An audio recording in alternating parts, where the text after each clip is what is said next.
My Ferrari is yours if you can beat me in that old clunker of yours, laughed millionaire Richard Coleman, his voice echoing across the corporate parking lot loud enough for all the employees to hear. The 58-year-old black man standing next to the faded blue 1965 Cadillac didn't even look up. James Washington had cleaned those offices for 15 years, always arriving before everyone else and leaving after the lights went out.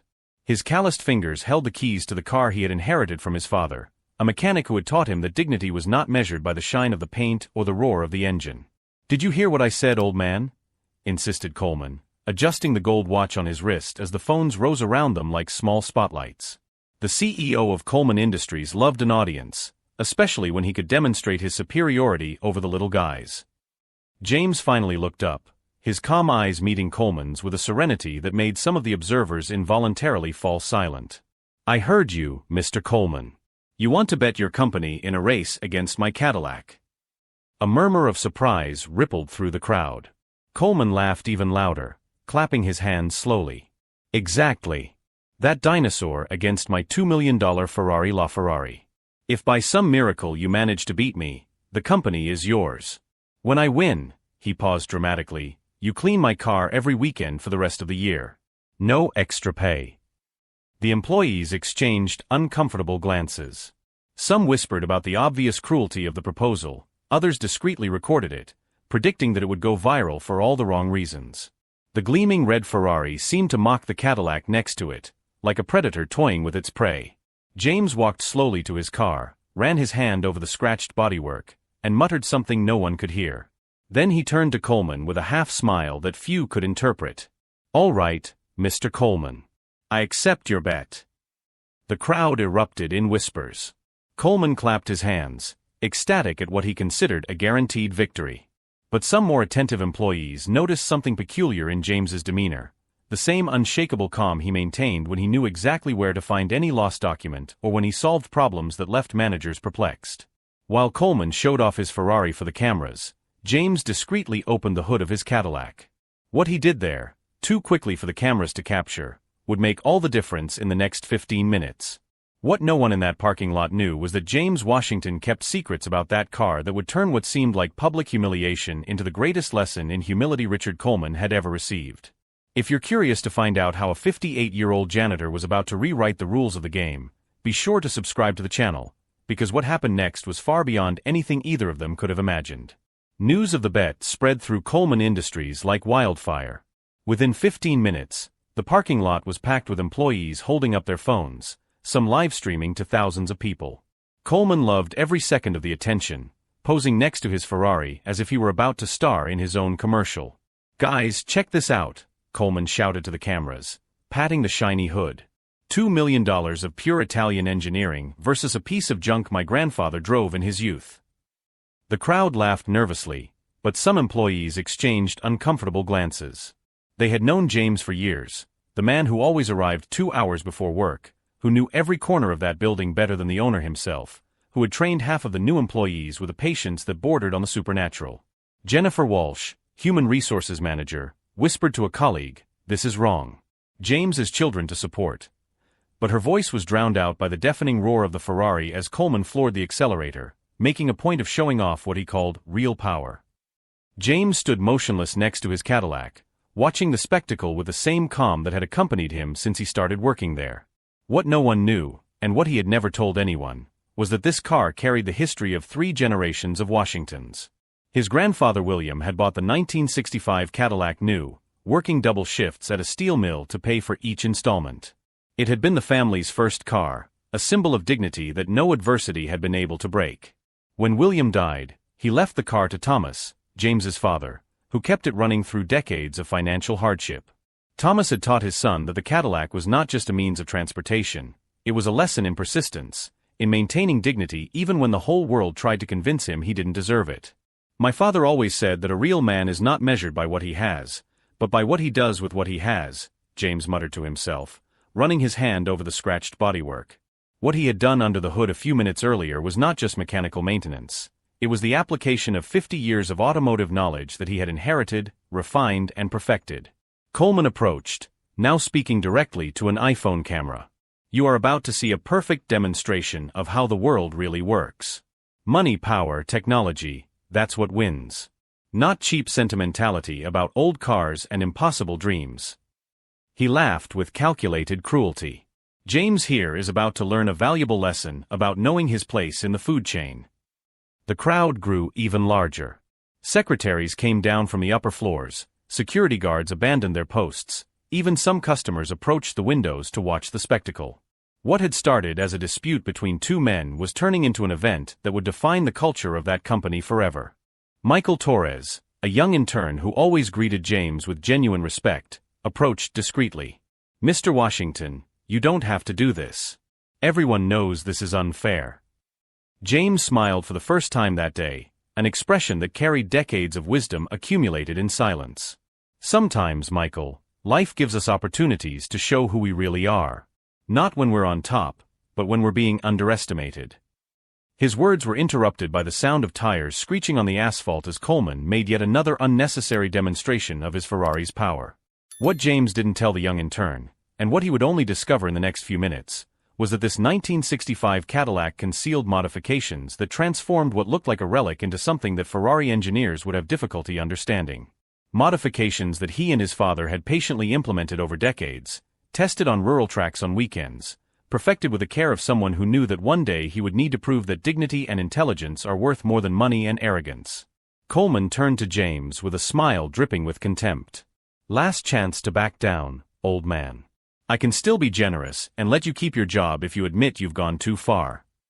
The proposal was met with laughter from the sycophants who always surrounded the CEO, but also with an uncomfortable silence from those who knew James Washington's unshakable character. For a moment, when James lowered his head slightly in the face of the growing insults, everyone thought they had broken his spirit, but anyone who was really watching would have noticed that his shoulders were not bent in defeat, but rather in the intense concentration of someone who was about to rewrite the rules of a game they thought they knew completely. While Coleman posed for more photos with his Ferrari, James walked quietly to the workshop at the back of the company parking lot. Few employees knew that this space, officially used for equipment maintenance, had become his personal sanctuary for the past 5 years. There, in the quiet early mornings before work, he worked on a project that none of his colleagues could imagine. "James, are you sure about this?" asked David Chun, a retired Ford mechanical engineer who had become a close friend of James after casually discovering his deep knowledge of engines. David watched nervously as James adjusted components in the Cadillac engine with the precision of a surgeon. "Coleman isn't just arrogant, he's cruel. If this goes wrong..." James didn't stop working. His hands moved with a confidence that impressed David every time they met. "My father used to say that the difference between an ordinary mechanic and a true craftsman is not in the tools, but in understanding that every engine has a soul." He tightened an almost invisible electrical connection. "This one has the soul of 3 generations of Washingtons who refused to bow their heads." What David had discovered about James over the past few months had left him perplexed. This man who cleaned offices during the day possessed a knowledge of automotive engineering that rivaled the best experts David had met in 40 years at Ford. James didn't just understand engines. He redesigned them, transformed them, made them transcend their original limitations. "You never told me how you learned all this," David murmured, watching James connect a custom electronic fuel injection system he had built himself. "This is technology I've only seen in development labs." James paused his work, wiping his hands on the rag he always carried in his pocket. "When my father bought this used Cadillac from my grandfather in 1987, it was broken. The engine was blown, the transmission was ruined, the electrical system was fried. I was 12 years old and he said to me, 'Son, we're going to learn how to bring this beauty back to life, because a man who knows how to breathe life into what others discard will never be broken by anyone.'" James's voice carried a reverence that made David stop reviewing the electronic components. "We spent the next 6 years rebuilding this car. Not just fixing it, reinventing it. My father worked in construction during the day, studied engineering at night at the public library, and on weekends taught me everything he had learned. When he died in 1995, this Cadillac had an engine that no automaker had ever been able to create." David shook his head in disbelief. "James, what you're telling me is that you and your father turned a 1965 Cadillac into something that Coleman and his $2 million can't buy," James added, closing the hood gently. "Intelligence, patience, and 3 decades of passion for perfection. You can't buy that at a dealership." From outside the workshop came the sounds of the growing crowd. Coleman had begun narrating a detailed list of his Ferrari specifications to the cameras, like a sports commentator describing an invincible champion. His voice echoed through the parking lot with an arrogance that grew with each sentence. "Folks, you're looking at 963 horsepower here," Coleman shouted, pounding on the hood of the Ferrari. "All-wheel drive, active suspension, Formula One aerodynamics. This is what real excellence means, not cheap sentimentality about old cars." The crowd laughed, some applauded, others just recorded in silence. Jennifer Walsh, the human resources manager, managed to approach James when he returned to the main parking lot. "James, you don't have to do this. Everyone knows Coleman is being unfair. I can talk to the board of directors, explain that this has gone too far." James smiled at Jennifer with the same kindness he had shown her 15 years ago. "Thank you, Jennifer. But sometimes the most important lessons can't be taught in boardrooms. They need to be lived in front of witnesses." Michael Torres, the young intern, approached carrying a professional camera. "Mr. Washington, can I film the race? I have a good camera here. If something unfair happens, at least we'll have a quality record." His eyes sparkled with a youthful indignation that touched James deeply. "Yes, you can film it, Michael. But promise me one thing, no matter what happens, you document everything honestly. The truth is always more powerful than propaganda." James put his hand on the young man's shoulder. "And when you grow up, remember that a man's character is not measured by what he has, but by how he treats those who cannot repay him." Coleman interrupted the moment by approaching the group with his usual toxic energy. "Are the touching conversations over? Because I have a tight schedule today. After humiliating the janitor here, I still need to close a $50 million deal." He laughed at his own joke as his sycophants accompanied him like a rehearsed choir. "By the way, James," Coleman continued, raising his voice to make sure everyone heard, "when you lose, and you will lose spectacularly, I want you to thank me for the free lesson on social hierarchy. Some people are born to lead, others to serve. Today you will find out definitively which category you fall into." The calculated cruelty of the words made several employees look away, embarrassed. Others, however, began filming more intensely, realizing they were documenting something that would go viral. The question was whether it would be for James' humiliation or Coleman's excessive arrogance. James remained motionless, watching Coleman with his usual calm. But David Chun, watching discreetly from the back, noticed something the others missed: the slight smile that played at the corners of James's mouth when Coleman finished his speech. It wasn't nervousness or discomfort, it was the expression of someone who knew exactly what was about to happen. "Just one more question, Coleman," James said calmly. "When you bought that Ferrari, did you research anything about the engine's history? Or did you just trust what the salesman said?" Coleman frowned, irritated by the unexpected question. "Of course I did. I bought it from the official dealer, with all the documentation. Why do you ask?" "Curiosity," James replied, walking toward his Cadillac. "Sometimes the most expensive machines have the best-kept secrets." The phrase echoed across the parking lot with an ambiguity that caused some of those present to exchange puzzled glances. Coleman laughed dismissively, but a keen observer would have noticed a slight irritation in his eyes, the kind of discomfort that arises when someone we consider inferior demonstrates knowledge of our weaknesses. As the crowd gathered to watch the race, James made his final adjustment to the Cadillac's dashboard, a small, almost imperceptible switch that activated modifications that 30 years of passion and engineering had made possible. What was about to happen would not just be a race between two cars, but a definitive demonstration that true excellence cannot be bought.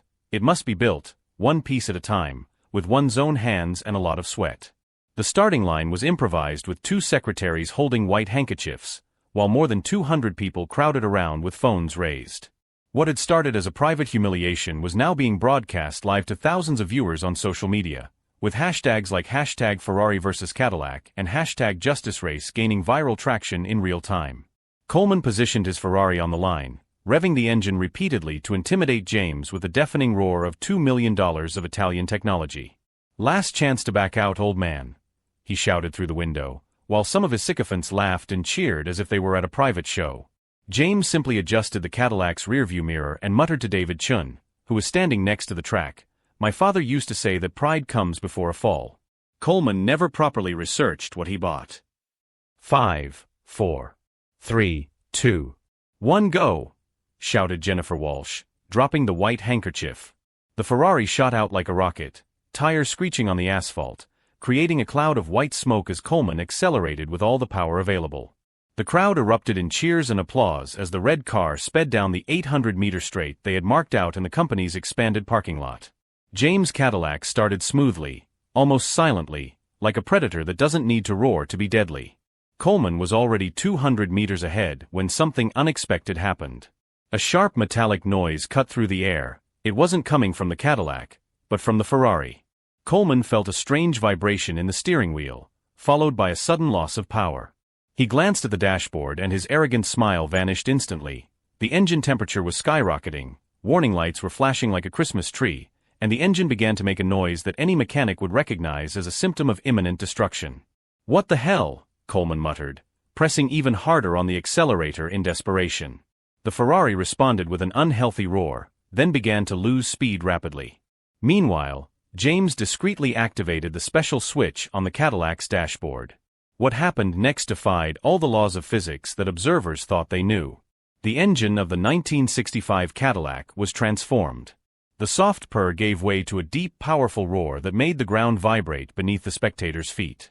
James had activated the system that he and his father had spent decades perfecting, a custom hybrid engine that combined the classic soul of the original V8 with electronic turbocharger technology that he himself had developed, using engineering knowledge that few experts in the world possessed. "My God," whispered Michael Torres, filming as the Cadillac accelerated with a force that seemed impossible for a car of that era.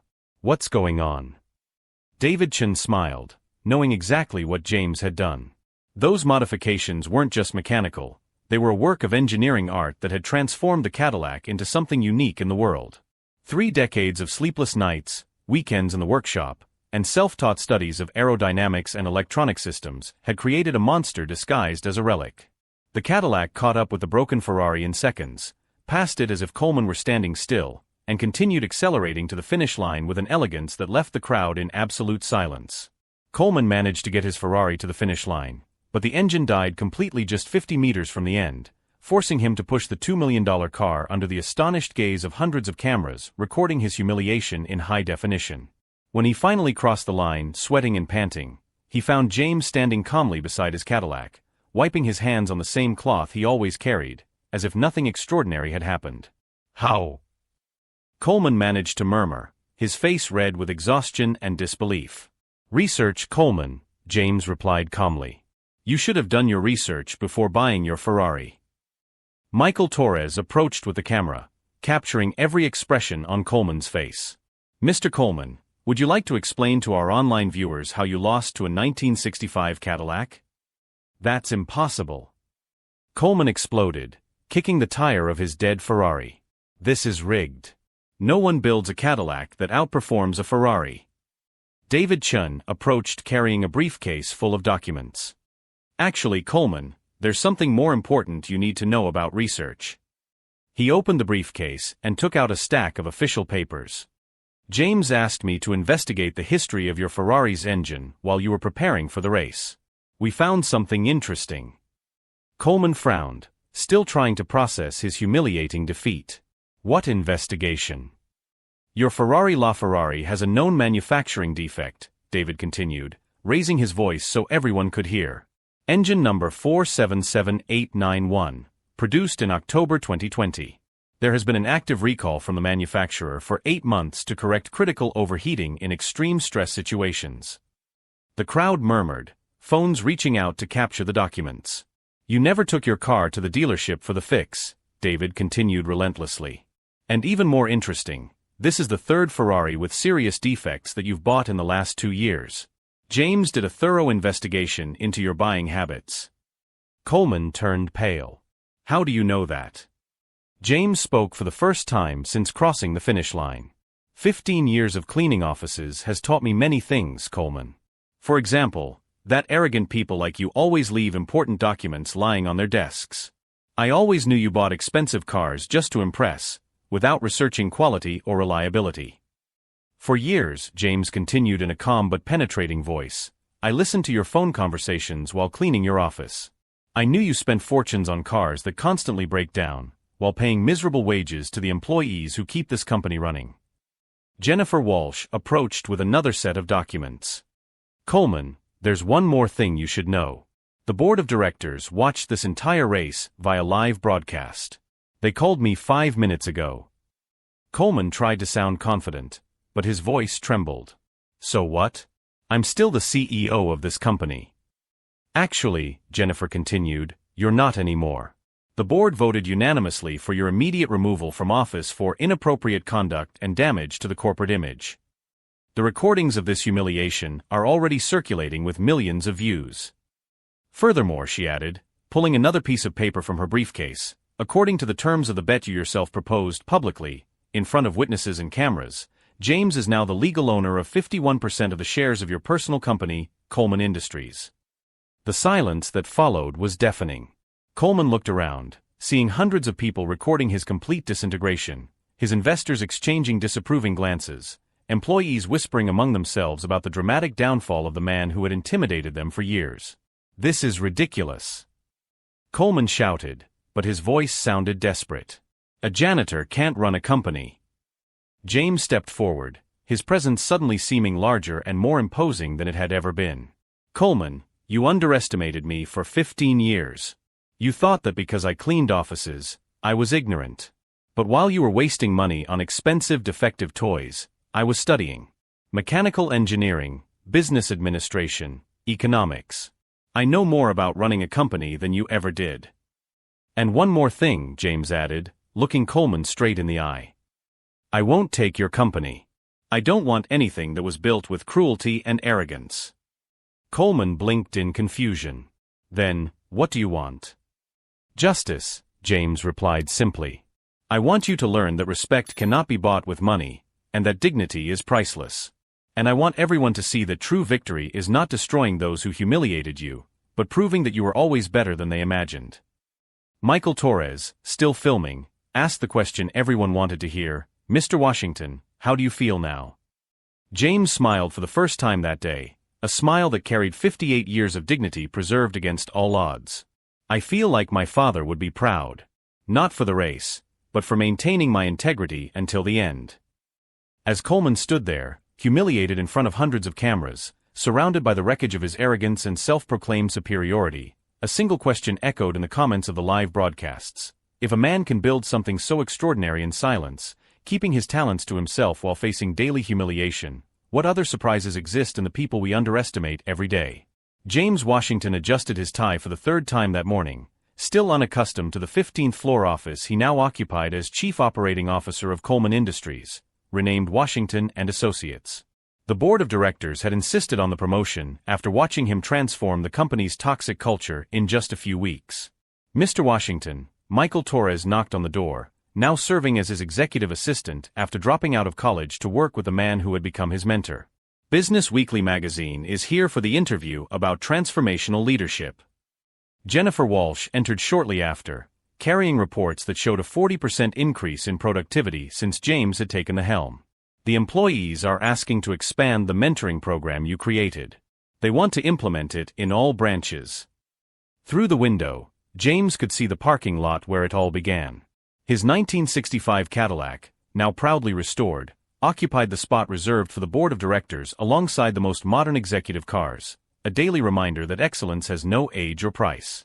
Coleman watched from the window of the one-bedroom apartment he now shared with two roommates, his savings depleted after the lawsuits and viral humiliation that had cost him his investments. The video of the race had racked up 50 million views with titles like Arrogant CEO Destroyed by Genius Janitor, and The Most Satisfying Humiliation on the Internet. No company wanted to hire him. His name had become synonymous with toxic corporate arrogance. The Ferrari? Auctioned off to pay legal debts. James never sought out Coleman to brag or humiliate him. His revenge had been much more elegant, to prove that dignity, intelligence, and hard work are worth more than inherited money and empty arrogance. The modified Cadillac he had built with his father was not just a car, it was the embodiment of a philosophy that Coleman never understood, that true excellence is built quietly, one piece at a time, with your own hands. David Chun, now a technical consultant for the company, used to tell new employees, James taught us that underestimating people based on appearances is the most costly mistake anyone can make. True revenge was never about winning a race or humiliating an arrogant CEO. It was about proving that while some waste fortunes buying status symbols, others invest time and energy in building something genuinely extraordinary.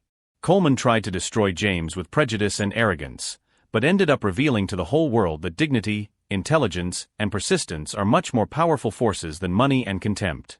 If this story has inspired you to never underestimate anyone based on appearances, subscribe to the channel for more stories that prove that character always wins over arrogance.